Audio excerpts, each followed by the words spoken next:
Hello दोस्तों, स्वागत है आपका फिर से एक नई वीडियो में। तो आज हम VMOU कोटा यूनिवर्सिटी है वहाँ पर जो BA सेकंड सेमेस्टर का पर्यटन एवं यात्रा एवं पर्यटन का जो पेपर होने वाला है, यात्रा एवं पर्यटन का जो पेपर होने वाला है, पेपर कोड है TT02। तो इसका जो महत्वपूर्ण प्रश्न है उसको पढ़ेंगे। आपके जो हर यूनिट के प्रश्न, महत्वपूर्ण प्रश्न छोटे और बड़े लिए गए हैं, तो आपको क्लास को बिल्कुल स्किप नहीं करना है और वीडियो को लास्ट तक जरूर देखना। आपको 90% से ऊपर प्रश्न इस क्लास से देखने को मिल जाएंगे, क्योंकि बार बार प्रश्न जो रिपीट होते हैं, मैंने जो पुराने प्रश्न आए हैं वो लिए हैं, एक नए आधार पर प्रश्न लिए। तो आपको वीडियो को लास्ट तक जरूर देखना है और वीडियो अच्छा लगे तो चैनल को सब्सक्राइब जरूर कर ले और इसी तरह की वीडियो देखने के लिए। तो चलो शुरू करते हैं अपने पहले प्रश्न से। तो इकाई 13 से स्टार्ट होता है, क्योंकि 1 से 12 तक की इकाई पहले सेमेस्टर में पूछ ली गई है। तो आपके इकाई 13 से 24 तक है। तो चलो अब शुरू करते हैं पहली इकाई से। तो ऊंट सफारी परियोजना है जो आपके सिलेबस में दी हुई है। तो छोटे प्रश्न पढ़ते हैं सबसे पहले। तो ऊंट सफारी क्या है? तो उत्तर हो जाएगा, ऊंट पर बैठकर पर्यटन स्थलों एवं मरुस्थलीय क्षेत्रों का भ्रमण करना ऊंट सफारी कहलाता है। जैसे कि आप राजस्थान के पश्चिमी इलाके में देख लो, ऊंट सफारी सबसे ज्यादा होती है, क्योंकि वहां पर मरुस्थल है। तो वहां पर रेतीली जो मिट्टी होती है वह गर्म हो जाती है, तो वहां पर ऊंट सफारी की जाती है। तो ये इस प्रकार की ऊंट सफारी है। प्रश्न नंबर 2, ऊंट को किस नाम से जाना जाता है? तो रेगिस्तान के जहाज के नाम से भी जाना जाता है। प्रश्न नंबर 3, ऊंट सफारी किस प्रकार के पर्यटन से संबंधित है? तो मरुस्थलीय पर्यटन से संबंधित है, क्योंकि मरुस्थल में रेत होती है, इसलिए ऊंट चलने में माहिर होता है। प्रश्न नंबर 4, राजस्थान में ऊंट सफारी का प्रमुख केंद्र कौन सा है? तो जैसलमेर में पोखरण मान सकते हो आप, जैसलमेर जिला। प्रश्न नंबर 5, ऊंट सफारी का प्रमुख आकर्षण क्या है? तो रेत के दौरों में ऊंट की सवारी इसका आकर्षण है। प्रश्न नंबर 6, ऊंट सफारी से किसे रोजगार मिलता है? तो उत्तर हो जाएगा, स्थानीय ऊंट मालिकों को, गाइड करने वाले को और अन्य पर्यटन सेवाओं को इसका लाभ मिलता है और रोजगार मिलता है। प्रश्न नंबर 1, जैसे कि बड़े प्रश्न देखते हैं कि ऊंट सफारी परियोजना का पर्यटन की दृष्टि से महत्व बताइए या समझाइए।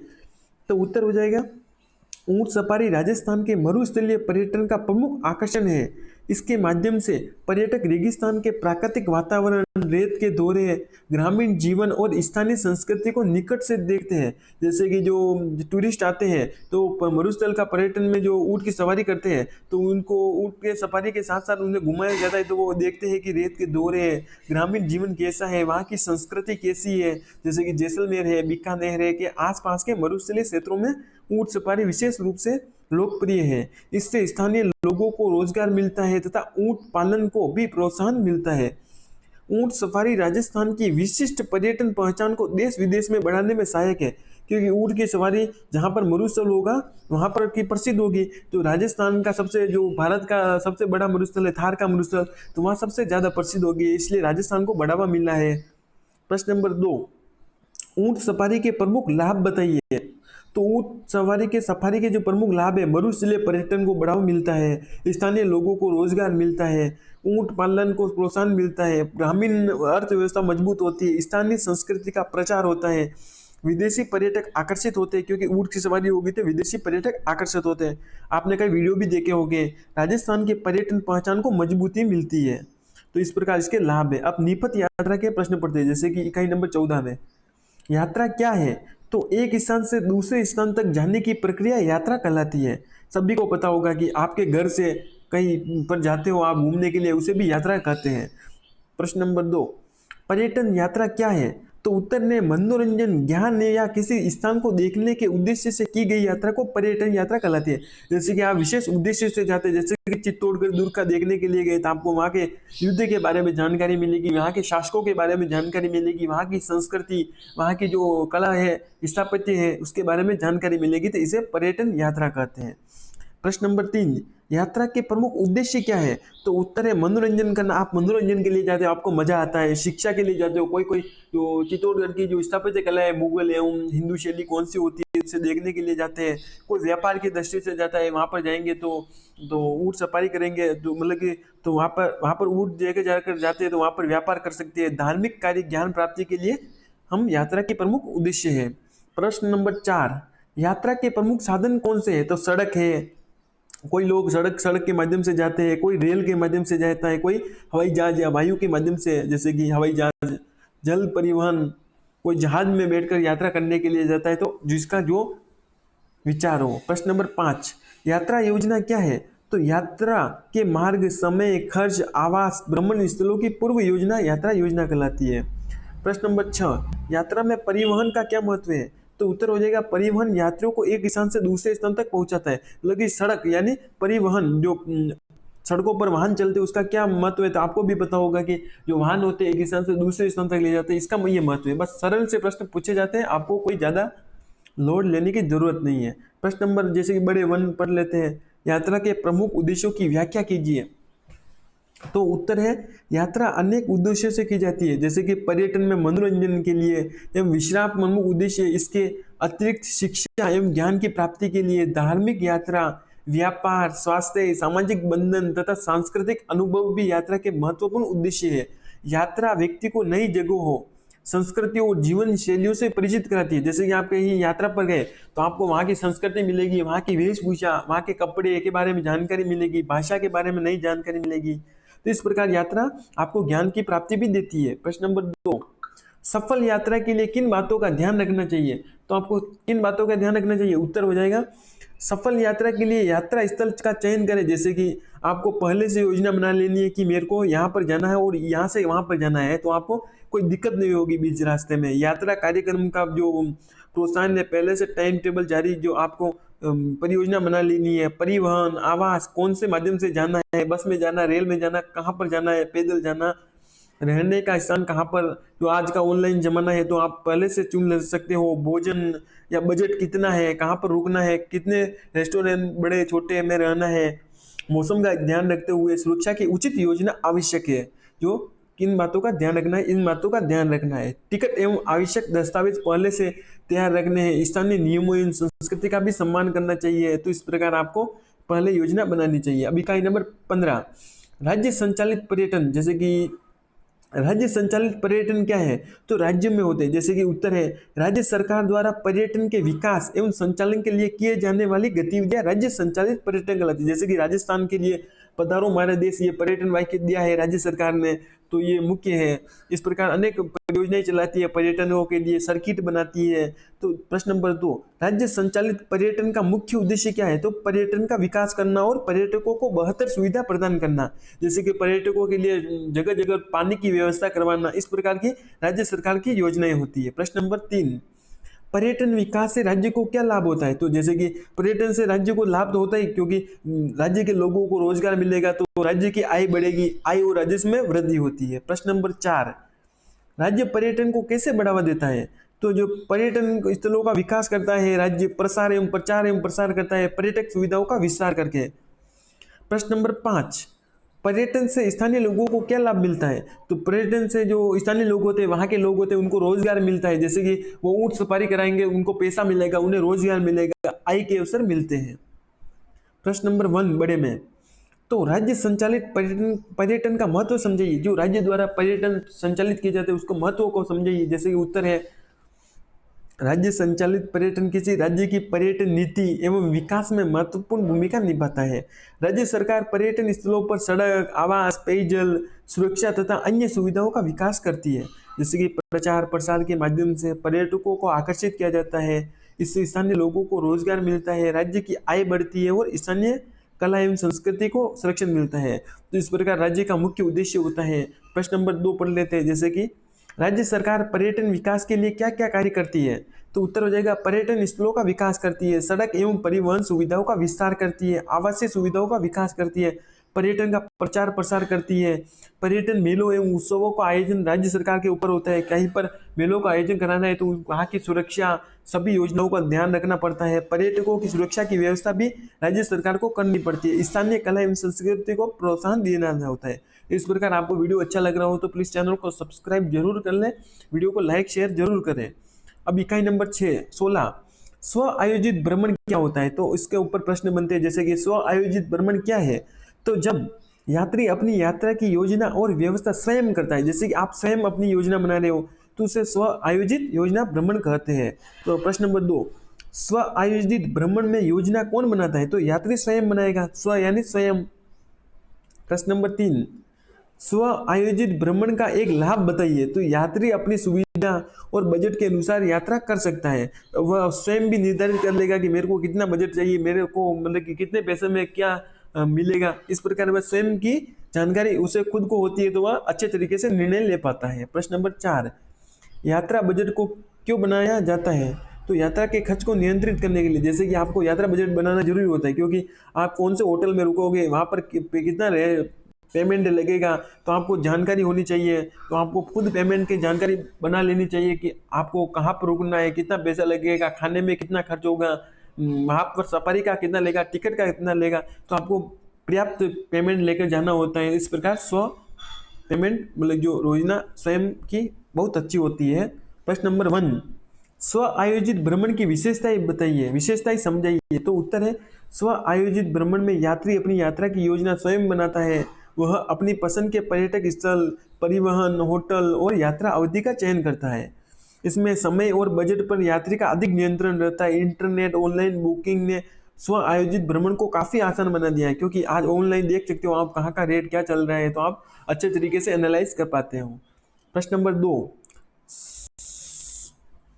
स्व आयोजित भ्रमण के लाभ एवं सीमाएं बताइए। तो उत्तर है, लाभ क्या है? तो अपनी पसंद के अनुसार यात्रा कर सकते हो आप अपने अनुसार, समय पर अधिक नियंत्रण कर पाते हो, बजट के अनुसार व्यवस्था कर पाते हो, यात्रा कार्यक्रम में आसानी से बदलाव हो जाता है, ऑनलाइन सेवाओं का उपयोग कर सकते हो। सीमाएं क्या है? तो सारी व्यवस्था स्वयं करनी पड़ती है। ये तो स्वयं आप अकेले जाओगे तो आपको स्वयं को करनी पड़ेगी। अपरिचित स्थान पर कठिनाइयां हो सकती है, जैसे कि आप एक ग्रुप जैसा कि संगठन में शक्ति होती है, तो अपरिचित होगे तो आपको थोड़ी कठिनाइयां हो सकती है। अकेले होगे तो आपात स्थिति में सहायता सीमित हो सकती है। आपके यदि आपकी कोई पहचान के आपके साथ हो गए, तो आप यदि बीमार भी हो गए 20 हादसे में, तो आपको वो अस्पताल पहुंचा देंगे, तो आपको ये कठिनाइयों का सामना भी करना पड़ सकता है। यात्रा की योजना बनाने में समय लग सकता है, क्योंकि जब दो दिमाग चलते हैं तो काम आसान हो सकता है। प्रश्न नंबर जो इकाई नंबर 17 है उसके प्रश्न देखते हैं, जैसे कि परिवहन एवं सूचना प्रेषण। जैसे कि परिवहन क्या है? तो व्यक्तियों एवं वस्तुओं को एक स्थान से दूसरे स्थान तक पहुंचाना ही परिवहन कहलाता है। परि यानी एक स्थान से दूसरे स्थान तक वाहन के द्वारा ले जाना। परिवहन के प्रमुख प्रकार कौन से? जैसे कि सड़क परिवहन है, सड़क के द्वारा लोग इधर से इधर जाते हैं, वस्तुएं पहुंचाते हैं। रेल द्वारा, वायु जैसे कि हवाई जहाज, जल परिवहन द्वारा, जहाज के द्वारा। प्रश्न नंबर 3, सूचना प्रेषक क्या है? तो सूचना को एक व्यक्ति या स्थान से दूसरे व्यक्ति या स्थान तक पहुंचाना सूचना प्रेषक कहलाता है। प्रश्न नंबर 4, पर्यटन में परिवहन का क्या महत्व है? तो पर्यटकों को पर्यटन स्थल तक पहुंचाने में सहायता करता है। परिवहन आपको भी पता होगा कि बस द्वारा, रेल द्वारा आप इधर से उधर जाते हो। प्रश्न नंबर 5, आधुनिक सूचना प्रेषण के साधन कौन से है? तो इंटरनेट है, जैसे कि आप इंटरनेट पर मोबाइल में देख सकते हो कि कौन से स्थान पर क्या है, कितना दूर है, क्या कौन कौन सी जगह है घूमने की आसपास में। इस प्रकार इंटरनेट से देख सकते हो। मोबाइल से जैसे कि ईमेल, सोशल मीडिया, इस प्रकार आपको सहायता भी मिल सकती है किसी भी चीज़ की। तो बड़े प्रश्न पढ़ते हैं, जैसे कि पर्यटन में परिवहन के महत्व की व्याख्या कीजिए। तो उत्तर है, परिवहन पर्यटन का आधार है। पर्यटन स्थल चाहे कितने भी आकर्षक हो, यदि वहां पहुंचना कठिन हो तो पर्यटन का विकास सीमित रहता है। जैसे कि आपको पर्यटन मिलने भी कितना भी अच्छा हो, खूबसूरत हो, लेकिन आपके पास जाने आने जाने का साधन नहीं होगा तो वह क्या काम का, सीमित ही रहेगा। तो जैसे कि सड़क है, रेल, वायु, जल परिवहन पर्यटकों को गंतव्य तक पहुंचाने में सहायता करते हैं। तो बेहतर परिवर्तन से यात्रा का समय कम होता है और पर्यटन स्थलों की पहुंच बढ़ जाती है। जैसे कि रेल नहीं चली होती तो आपको समय में और ज़्यादा समय लगता। तो इस प्रकार रेल में आपको कम बजट में भी आप कहीं भी पर्यटन के लिए जा सकते हो, घूमने के लिए जा सकते हो, तो आपका बजट कम हो। तो प्रश्न नंबर 2, पर्यटन में सूचना प्रेषक का महत्व समझिए। तो उत्तर है, पर्यटन में सही सूचना अत्यंत आवश्यक है। यदि आपको सूचना नहीं होगी कि कौन से रास्ते पर जाना है, तो आज आप इंटरनेट के माध्यम से, मोबाइल के माध्यम से रास्ता ढूंढ पाते हो। और यदि आप स्वयं बाइक लेकर जाते हो तो भी पर्यटन, इंटरनेट, मोबाइल और अन्य माध्यमों से पर्यटन स्थल, मौसम, जैसे कि आप मौसम के बारे में जानकारी पहले से प्राप्त कर सकते हो कि आगे का मौसम कैसे रहने वाला है, मार्ग के बारे में, होटल, टिकट, स्थानीय सुविधाओं की जानकारी प्राप्त करते हो। सूचना प्रेषण से पर्यटन सेवाओं का प्रचार भी होता है और पर्यटकों को निर्णय लेने में सहायता मिलती है। इस प्रकार पर्यटन में सूचना प्रेषण महत्वपूर्ण भूमिका निभाता है। इकाई नंबर 18, रेल परिवहन क्या है? तो उत्तर है, प्रश्न है, रेल परिवहन क्या है? तो उत्तर है रेलगाड़ियों द्वारा यात्रियों एवं वस्तुओं को एक स्थान से दूसरे स्थान तक पहुंचाना रेल परिवहन कहलाता है। प्रश्न नंबर 2, रेल परिवहन का प्रमुख लाभ क्या है? तो लंबी दूरी की यात्रा के लिए सुविधाजनक और अपेक्षाकृत किफायती साधन है, मतलब कि आपके बजट के अनुसार साधन है। पर्यटन, प्रश्न नंबर 3, पर्यटन में रेल परिवहन का क्या महत्व है? यदि बड़ी संख्या में पर्यटकों को दूरस्थ पर्यटक स्थलों तक पहुंचाना हो, आपको भी पता होगा कि बहुत से भीड़ होती है रेलों में, तो इतनी भीड़ यदि बस एक अकेली माध्यम बने तो शायद इतने पर्यटक एक स्थान से दूसरे स्थान तक नहीं पहुंच सकते, क्योंकि रेल जो इतनी बड़ी लंबी होती है, सुविधाजनक होती है, तो बहुत ही महत्वपूर्ण भूमिका निभाती है। रेल पर्यटक क्या है? पर्यटन क्या है? तो उत्तर हो जाएगा रेल यात्रा को पर्यटन अनुभव के रूप में उपयोग करना रेल पर्यटन कहलाता है। बड़े प्रश्न पढ़ते हैं, जैसे कि छोटा प्रश्न ही है ये भी। राजस्थान की प्रसिद्ध पर्यटक रेल कौन सी है? तो राजस्थान की कौन सी है? तो पैलेस ऑन व्हील्स, नाम याद रखना है, मुख्य इंपोर्टेंट प्रश्न हो जाएगा। प्रश्न नंबर 1 पढ़ते हैं बड़े प्रश्नों में, जैसे कि पर्यटन के विकास में रेल परिवहन की भूमिका समझिए। तो उत्तर हो जाएगा रेल परिवहन लंबी दूरी के पर्यटन के लिए बहुत ही महत्वपूर्ण साधन है। यह बड़ी संख्या में यात्रियों को एक स्थान से साथ ले जा सकता है। रेल यात्रा सामान्यतः सुविधाजनक व्यवस्थित होती है। पर्यटन स्थलों को रेल नेटवर्क से जोड़ने पर पर्यटकों की संख्या बढ़ती है।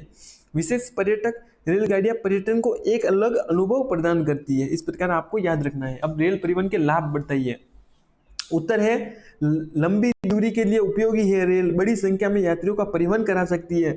अपेक्षाकृत किफायती होती है, आपके बजट के हिसाब से टिकट लिया जाता है। आरामदायक यात्रा होती है, विभिन्न क्षेत्रों को जोड़ता है और पर्यटन स्थल की पहुंच बढ़ता है, क्योंकि रेल होती है वह पर्यटन से पर्यटन तक जुड़ी होती है। आपको इधर से उधर वापस दूर जाने की जरूरत नहीं होती है, सीधा आपको पर्यटन स्थल पर छोड़ सकती है। पैलेस ऑन व्हील्स क्या है? तो पैलेस ऑन व्हील्स क्या है? तो राजस्थान की प्रसिद्ध विलासितापूर्ण पर्यटक रेलगाड़ी होती है, उसे पैलेस ऑन व्हील्स है।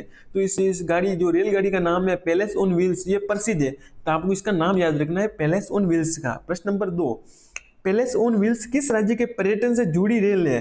तो राजस्थान राज्य से जुड़ी हुई है। प्रश्न नंबर 3, पैलेस ऑन व्हील्स किस प्रकार के पर्यटन को बढ़ावा देती है? तो विलासितापूर्ण और सांस्कृतिक पर्यटन को बढ़ावा देती है। प्रश्न नंबर 4, पैलेस ऑन व्हील्स की प्रमुख विशेषताएं क्या है? तो शाही वातावरण में पर्यटन रेल यात्रा। तो जैसे कि ये ऐसी रेल है पैलेस ऑन व्हील्स, यहाँ पर आपको शाही यानी जो राजघराने के लोग होते हैं, बड़े अमीर लोग होते हैं, उनको जो घर जैसा माहौल होता है उस रेल में, तो आपको ऐसी मिलेगी, हर चीज लग्जरी मिलेगी। तो शाही पैलेस, जो आप भी इतना पैसा कमाओ कि पैलेस ऑन व्हील्स में घूम सको। प्रश्न नंबर 5, इसमें किस प्रकार की सुविधाएं मिलती है? आरामदायक आवास मिलता है, अच्छा भोजन मिलता है, मनोरंजन, पर्यटक सेवाएं, गेमिंग सुविधा मिल जाती है, मतलब कि आप घर जैसा माहौल पाते हो। बड़े प्रश्न पढ़ते हैं, जैसे कि पैलेस ऑन व्हील्स का पर्यटन की दृष्टि से महत्व समझाइए। तो पैलेस ऑन व्हील्स राजस्थान की प्रमुख पर्यटन आकर्षणों में से एक है। ये पर्यटकों को शाही वातावरण में राजस्थान के प्रमुख पर्यटकों स्थलों को भ्रमण कराती है। शाही, इसमें आरामदायक आवास, भोजन, अन्य पर्यटन सुविधाएं उपलब्ध होती है। राजस्थान की राजसी विरासत, कला, संस्कृति, स्थापत्य को देश विदेश के पर्यटकों तक पहुंचाने में महत्वपूर्ण भूमिका निभाती है। प्रश्न नंबर 2 पढ़ते हैं, जैसे कि पैलेस ऑन व्हील्स से राजस्थान को क्या लाभ हुआ है? तो राजस्थान के पर्यटन पहचान को मजबूती मिली है, विदेशी पर्यटकों को आकर्षित करने में सहायता मिली है, पर्यटन आय में वृद्धि हुई है, स्थानीय रोजगार बढ़ा है, राजस्थानी संस्कृति का प्रचार प्रसार हुआ है, ऐतिहासिक एवं सांस्कृतिक स्थलों को प्रसिद्धि मिली है। अब इकाई नंबर 20 पढ़ते हैं, वायु परिवहन क्या है? तो प्रश्न नंबर 1 है, वायु परिवहन क्या है? तो उत्तर है वायुयान द्वारा यात्रियों एवं वस्तुओं का परिवहन वायु परिवहन कहलाता है। वायु परिवहन की प्रमुख विशेषताएं है, तो इसकी गति बहुत तेज होती है। आप हवाई जहाज में 2 घंटे में जो जो जिस मतलब कि यदि आप रेल या किसी अन्य वाहन से जाओगे तो आपको 24 घंटे लग सकते हैं, लेकिन एक आप वायु परिवहन या हवाई जहाज से जाते हो तो वही दूरी को वह 2 घंटे में कवर कर लेता है। यह वायु परिवहन के मुख्य विशेषता है। पर्यटन में वायु परिवहन क्यों महत्वपूर्ण? लंबी दूरी कम समय में तय की जा सकती है।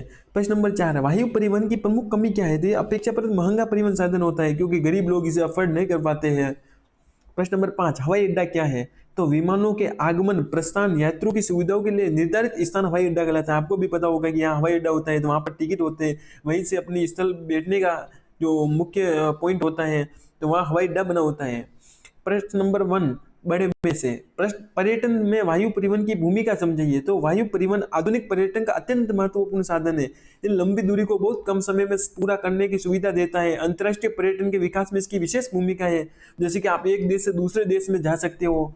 विदेशी पर्यटक आसानी से विभिन्न देशों एवं पर्यटन स्थल तक पहुंच सकते हैं। जैसे कि दूसरे देश के लोग यहाँ पर घूमने के लिए आ सकते हैं एक अंतर्राष्ट्रीय हवाई अड्डे से। इससे समय की बचत होती है और दूरस्थ पर्यटन स्थलों को विकास संभव होता है। अब प्रश्न नंबर 2 पढ़ते हैं बड़े प्रश्नों में। वायु परिवहन के लाभ एवं सीमाएं बताइए। तो उत्तर लाभ है बहुत तेज परिवहन, आप बहुत कम समय में बहुत दूरी ज्यादा तय कर पाते हो। लंबी दूरी कम समय में तय करना। अंतर्राष्ट्रीय पर्यटन के लिए उपयोगी और दूरस्थ क्षेत्रों को जोड़ता है। सीमाएं क्या है, अपेक्षाकृत महंगा होता है।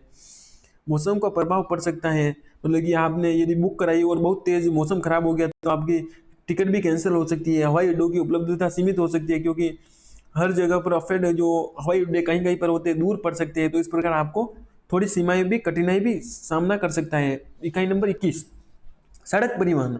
सड़क परिवहन क्या है, ये भी सबको पता होगा कि सड़कों के माध्यम से यात्रियों एवं वस्तुओं का परिवहन सड़क परिवहन कहलाता है। 2 नंबर, सड़क परिवहन के साधन कौन से हैं। तो बस है, कार है, टैक्सी है, जीप है। प्रश्न नंबर 3, सड़क परिवहन की प्रमुख विशेषता क्या है। इसमें मार्ग एवं समय के अनुसार लचीलापन अधिक होता है।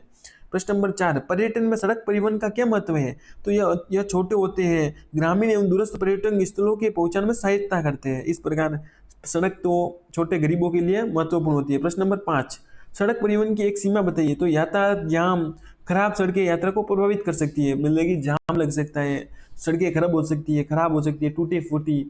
पर्यटन के विकास में सड़क परिवहन की भूमिका समझिए। तो उत्तर है, सड़क परिवहन पर्यटन के विकास का महत्वपूर्ण आधार है। यह पर्यटकों को सीधे उनके गंतव्य तक पहुंचाने में सहायता करता है। ग्रामीण, प्राकृतिक एवं छोटे पर्यटन स्थल तक पहुंचने के लिए सड़क परिवहन विशेष रूप से उपयोगी है। सड़क नेटवर्क के विस्तार से पर्यटन स्थलों की पहुंच बढ़ती है और स्थानीय लोगों को रोजगार मिलता है।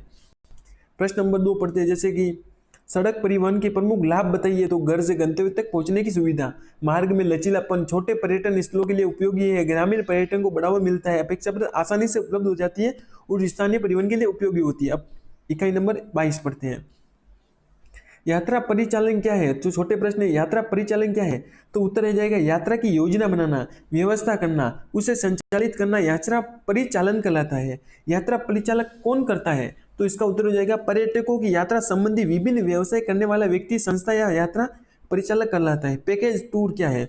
तो उत्तर हो जाएगा, परिवहन, आवास, भोजन, भ्रमण जैसे अनेक सेवाओं का संयुक्त रूप से पैकेज टूर कहलाता है। जैसे आप मिलकर ग्रुप में जाते हो तो आपको पैकेज टू देना होता है, मतलब कि मिलकर पैसे देना। प्रश्न नंबर 4, यात्रा कार्यक्रम क्या है। यात्रा के दौरान किए जाने वाले कार्यों और भ्रमण स्थलों को पूर्व निर्धारित योजना को यात्रा कार्यक्रम कहते हैं, मतलब कि आगे का कार्यक्रम क्या होगा, आप कहाँ जाने वाले हो, इस प्रकार यात्रा कार्यक्रम करते हो। प्रश्न नंबर 5, यात्रा परिचालन में बजट का क्या महत्व है। यात्रा के खर्च को नियंत्रित करने के लिए बजट का महत्वपूर्ण योगदान होता है। एक बड़े प्रश्न पढ़ते हैं, जैसे कि यात्रा परिचालन के प्रमुख कार्यों की व्याख्या कीजिए। तो यात्रा परिचालन में पर्यटक की पूरी यात्रा को व्यवस्थित किया जाता है। इसमें यात्रा कार्यक्रम बनाना, परिवहन की व्यवस्था, होटल बुकिंग, भोजन, स्थानीय भ्रमण, टिकट, अन्य सेवाओं का व्यवस्था शामिल होती है। यात्रा परिचालक पर्यटक की आवश्यकताओं के अनुसार सेवाओं का समन्वय करता है। तो यात्रा परिचालन की मुख्य विशेषताएं है। एक सफल यात्रा परिचालन के लिए किन बातों का ध्यान रखना चाहिए। तो उत्तर हो जाएगा, उचित यात्रा कार्यक्रम बनाना जरूरी होता है।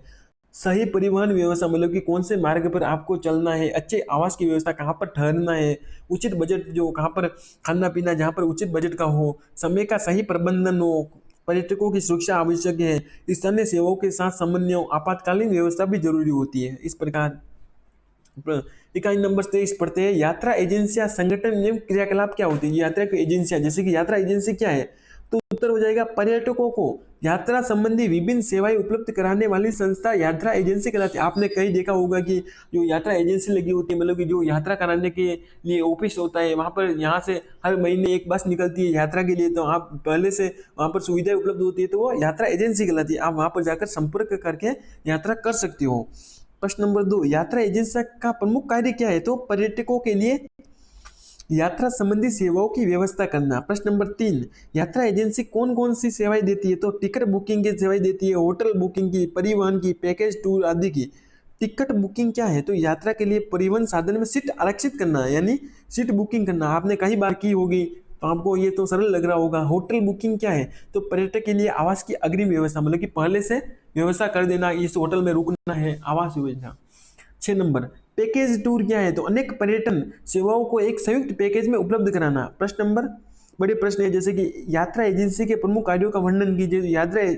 यात्रा एजेंसी पर्यटकों को यात्रा संबंधी अनेक सेवाएं उपलब्ध कराती है। इसके प्रमुख कार्यों में परिवहन, टिकट की बुकिंग, होटल आरक्षण, पैकेज टूर तैयार करना, यात्रा कार्यक्रम बनाना, पर्यटन की स्थलों की जानकारी देना तथा स्थानीय परिवहन को सुव्यवस्थित करना शामिल है। यात्रा एजेंसी पर्यटक और विभिन्न पर्यटन सेवा प्रदाताओं के बीच समन्वय स्थापित करती है। इस प्रकार आपको याद रखना है। प्रश्न नंबर 2, पर्यटन विकास में यात्रा एजेंसियों की भूमिका समझाइए। तो उत्तर हो जाएगा, यात्रा एजेंसियां पर्यटन को सुव्यवस्थित सुविधाजनक बनाती है। वे पर्यटन को पर्यटन स्थलों की जानकारी देती है, टिकट, होटल, परिवहन, भ्रमण की व्यवस्था करवाती है। पैकेज टूर के माध्यम से विभिन्न पर्यटन सेवाओं को एक साथ उपलब्ध कराया जाता है। इससे पर्यटकों को कम समय और प्रयास बचता है तथा पर्यटन गतिविधियों को बढ़ावा मिलता है। इस प्रकार एजेंसियां होती है। अब इकाई नंबर 24 पढ़ लेते हैं, जो लास्ट इकाई होने वाली है हमारे इस क्लास की। तो पथ प्रदर्शक एवं अनुरक्षक, ये मुख्य इंपोर्टेंट प्रश्न बनते हैं इसमें से। तो पढ़ते हैं, जैसे कि छोटे प्रश्न है, पथ प्रदर्शक किसे कहते हैं? तो उत्तर है, जो पर्यटकों को पर्यटन स्थल की जानकारी एवं मार्गदर्शन देता है उसे पथ प्रदर्शक कहते हैं, जिसे आप गाइड भी बोलते हो। तो पथ प्रदर्शक का अंग्रेजी नाम क्या है? तो टूर गाइड।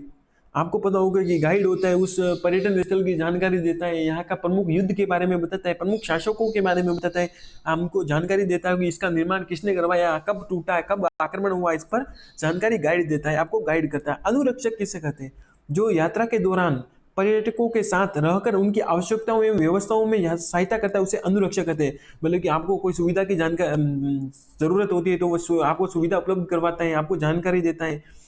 अनुरक्षक का अंग्रेजी नाम क्या है? तो स्कॉट। स्कॉट इसका नाम होता है।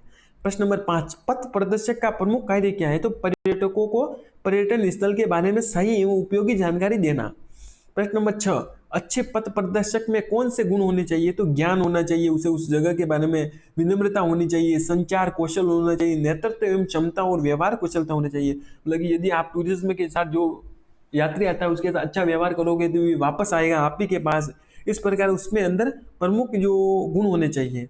प्रश्न नंबर 7, अनुरक्षक का प्रमुख कार्य क्या है? तो यात्रा के दौरान पर्यटकों की सुविधा एवं व्यवस्था का ध्यान रखना। अब बड़े प्रश्न देख लेते हैं, जैसे कि ये मुख्य इंपोर्टेंट प्रश्न है, ये प्रश्न कई बार पूछे गए हैं। तो अब प्रश्न नंबर 1 पढ़ते हैं, जैसे कि पथ प्रदर्शक के कार्यों एवं गुणों का वर्णन कीजिए। तो उत्तर हो जाएगा, पथ प्रदर्शक पर्यटन स्थल पर पर्यटकों का मार्गदर्शन करता है। वह ऐतिहासिक, सांस्कृतिक, भौगोलिक एवं अन्य महत्वपूर्ण जानकारियां पर्यटकों को देता है। उसे स्थानीय इतिहास एवं संस्कृति का अच्छा ज्ञान होना चाहिए।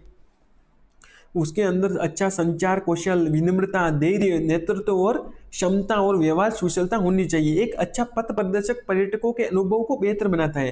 तो आप भी कहीं गए होगे तो आपको कोई जो वहाँ के बारे में कहानी या उसके इतिहास के बारे में जानकारी देने वाला कोई व्यक्ति आया होगा, आपसे थोड़े से पैसे लिए होंगे और आपको पूरी जानकारी दे गया होगा, वह पथ प्रदर्शक होता है, वहाँ के पथ की जानकारी देना। अनुरक्षक के कार्यों का वर्णन कीजिए। तो उत्तर हो जाएगा, अनुरक्षक यात्रा के दौरान पर्यटकों के साथ रहता है और उनकी आवश्यकताओं का ध्यान रखता है। वह यात्रा कार्यक्रम के अनुसार व्यवस्था बनाए रखता है, परिवहन एवं आवास संबंधी समस्याओं को हल करने तथा पर्यटकों को आवश्यक सहायता देने में सहयोग करता है। आपातकालीन स्थिति में भी अनुरक्षक महत्वपूर्ण भूमिका निभाता है। इस प्रकार आपकी सहायता करता है जो अनुरक्षक होता है। इस प्रकार क्लास को पूरा देख लिया आपने तो प्लीज़ चैनल को सब्सक्राइब, वीडियो को लाइक शेयर जरूर करें। चैनल को सब्सक्राइब जरूर कर लो, वीडियो को लाइक शेयर जरूर कर दे। चलो मिलते हैं नेक्स्ट वीडियो में। आपको कमेंट करके बताना है क्लास कैसी लगी। धन्यवाद।